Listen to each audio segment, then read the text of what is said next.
दमकल कर्मचारियों की सैलरी न मिलने से कर्मचारियों का भूख हड़ताल पर जाने के बारे में नोटिस। पूरा मामला हरियाणा कुरुक्षेत्र का है, जहां पर दमकल केंद्र थानेसर पर कार्यरत सभी नियमित कर्मचारियों ने बताया कि उन्हें सितंबर माह का जो वेतन अक्टूबर में दिया जाना है वो वेतन समय पर नहीं मिल सका। लगभग 45 दिन बीत जाने के बाद भी कर्मचारियों को मासिक वेतन नहीं मिल रहा है, जिसके कारण दमकल कर्मचारियों में भारी रोष है।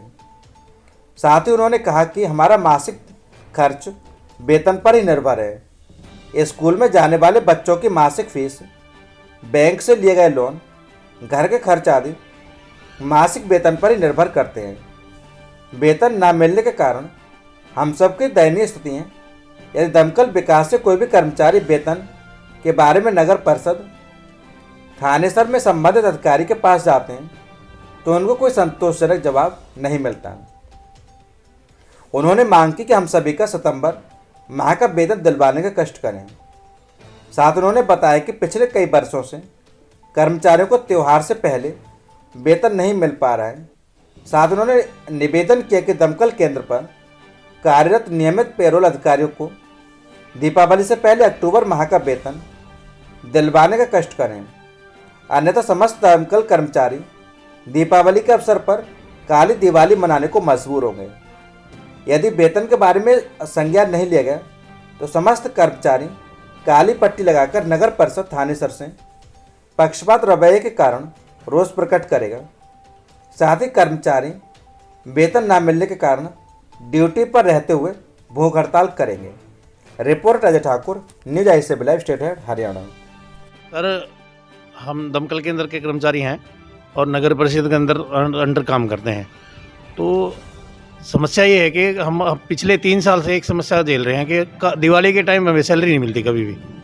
तो अब की बार भी हम 27 तारीख से लगभग लगातार जा रहे हैं, एओ साहब से मिल रहे हैं। एओ साहब हमारे को विश्वास दिला रहे हैं कि भी आज आ जाएगी, कल आ जाएगी। बीच में 2 छुट्टियां थी, चलो लगता है छुट्टियों में नहीं गई सैलरी। छुट्टियों के बाद उन्होंने सैलरी बनाई, साइन भी हो गए हैं, चेक भी कह रहे हैं बैंक में चला गया, पर कह रहे हैं फंड नहीं आया। तो ये कारण है सर। हमारी समस्या यही है कि भी जब कर्मचारी ड्यूटी करता है तो साल का त्यौहार होता है, साल के त्यौहार में अगर उसको सैलरी टाइम पे नहीं मिले तो फिर उसका फ़ायदा क्या है जी। कितने महीने से तनख्वाह नहीं मिली सर? सर, पिछले 2 महीने से सैलरी नहीं मिली हमारे को यहाँ। तो आप क्या करना चाहते हैं प्रशासन की? सर, प्रशासन के खिलाफ तो हमारा यही है कि अगर सैलरी टाइम पे दे दें तो कर्मचारी भी अपना ठीक ठाक ड्यूटी कर लेगा, परिवार भी अपना गुजारा कर लेगा त्यौहार पे जी।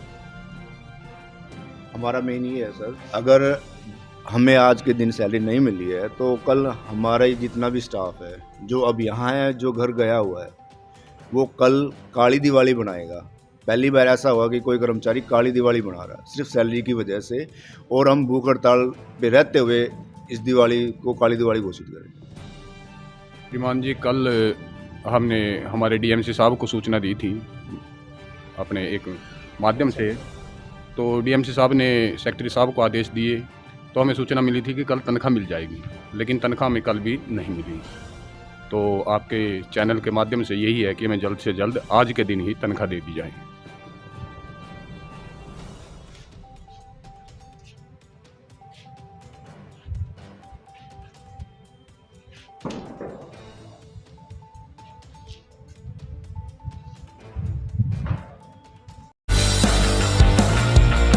आंवला क्षेत्र में चल रही 3 दिवसीय श्री राम कथा के अवसर पर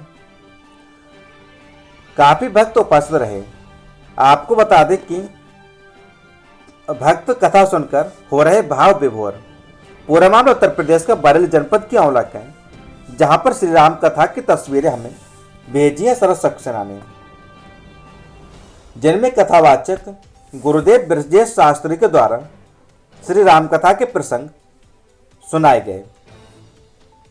नगर के पंजाबी गली के हनुमान मंदिर पर कथा के दौरान शास्त्री जी ने बताया कि जिस प्रकार रामनवमी पर प्रभु श्री राम ने अवतरित होकर समाज के समक्ष मानव जीवन का आदर्श चरित्र प्रस्तुत किया, उसी प्रकार भगवान शंकर ने हनुमान जयंती पर अवतरित होकर सेवा और भक्ति का अनुपम स्वरूप प्रस्तुत किया। इसके अलावा उन्होंने कहा कि भगवान शंकर ने प्रभु श्री राम से वरदान मांगा कि मैं सेवक के रूप में आपकी सेवा भाव चाहता हूं, तो प्रभु श्री राम ने तथास्तु कहकर वरदान दिया। जब भगवान ने श्री राम के रूप में अवतार लिया तब भगवान शंकर ने भी हनुमान के रूप में अवतार लिया। इसी कारण हनुमान जी श्री राम जी की सेवा करते हैं। कार्यक्रम में सुभाष गेरा, नरेश जुनेजा, उमेश गेरा, पुष्कर राज अरोरा व संजय गेरा आदि लोग मौजूद रहे। ब्यूरो रिपोर्ट आला बरेली। आज पूरे सीता देवी का पता लगाकर उनका दर्शन कर संपूर्ण रघुवंश की, महाबली लक्ष्मण की और मेरी भी धर्म पूर्वक रक्षा करनी है। परंतु इस समय मुझे ऐसी कोई भी वस्तु नहीं दिखाई देती जो तुम्हारी प्रसन्नता के लिए मैं तुम्हें दूं, क्योंकि तुम जैसे आत्मकाम पूर्णकाम भक्त को देने के लिए मेरे पास है क्या। लेकिन हनुमान मैं जानता हूं कि तुम जैसे निष्काम प्रेमी को हृदय के प्रेम से संतुष्ट किया जा सकता है। सो आओ, क्या कहा प्रभु राम ने, आप ध्यान दें। भगवान ने कहा आओ, भगवान आओ और हमारे हृदय को मिल जाओ। हम अपने प्रेम पूर्ण आलिंगन के रूप में अपने आप ही को तुम्हें दिए दे रहे हैं। ये भगवान का स्वभाव है। इतना कहने के बाद भी प्रभु राम को संतोष बना रहा कि हम अपने हनुमान को दे पाए। यही है कि राम का स्वभाव। सब कुछ देने के बाद भगवान को ये करना है, हम अपने भक्त को कुछ दे नहीं पाए। 126 विधानसभा आंवला में समाज सेवी निहाल सिंह ने किया सम्मान समारोह कार्यक्रम। पूरा मामला उत्तर प्रदेश के बरेली जनपद की आंवला का है, जहां पर समाज सेवी निहाल सिंह ने क्षेत्र में कोरोना काल में मदद करने में अहम भूमिका निभाई। वहीं कोरोना की दूसरी लहर में लोग घरों में दुबक गए। लोग ऑक्सीजन के अभाव में दम तोड़ रहे थे। एक तरह से मैं कहूं, लोगों में जान बचाने को लेकर मारामारी थी। अपनी अस्वस्थता के चलते और काफ़ी परेशान होने के बावजूद भी समाज सेवी निहाल सिंह लोधी ने लोगों की मदद को वो प्रयास किया जो बड़े बड़े अस्पताल भी नहीं कर पाए। ऐसा क्या कि उन्होंने तो समझ लो कि लोगों को सांसें दी। मतलब यह कि उन्होंने राहुल शर्मा व मनोज श्रोत्रिया के संरक्षण में एक टीम बनाई जिसका नाम रखा संजीवनी, जिसके माध्यम से निहाल सिंह लोधी ने आपातकाल में हर जरूरतमंद को निःशुल्क ऑक्सीजन की मशीनें उपलब्ध कराई। यही कारण है कि आंवला की जनता अब जनप्रतिनिधियों की बजाय समाज सेवी निहाल सिंह लोधी पर भरोसा करती है और उन्हें अपना मानती है। कहीं ना कहीं आंवला में लोग उन्हें अपने प्रतिनिधि के रूप में देखना चाहते हैं। इसी क्रम में दीपावली के अवसर पर उन्होंने अपनी टीम व क्षेत्रीय युवाओं और उनके अलावा उपस्थित पत्रकारों को गिफ्ट देकर सम्मानित किया व सभी को दीपावली की शुभकामनाएं दी। इस अवसर पर company Pavitra Mehnat fair and organic private limited के CMD Nihal Singh Lodhi, project head Rahul Sharma, manager Manoj Shrotriya, Subhash Gangwar और पत्रकारों में परशुराम, आदित्य व अन्य लोग उपस्थित रहे। ब्यूरो रिपोर्ट आंवला। आज आपने कार्यक्रम रखा है पवित्र Mehnat fair and organic private limited के कसुमरा कार्यालय पर। सर, ये क्या कार्यक्रम है आज आपने?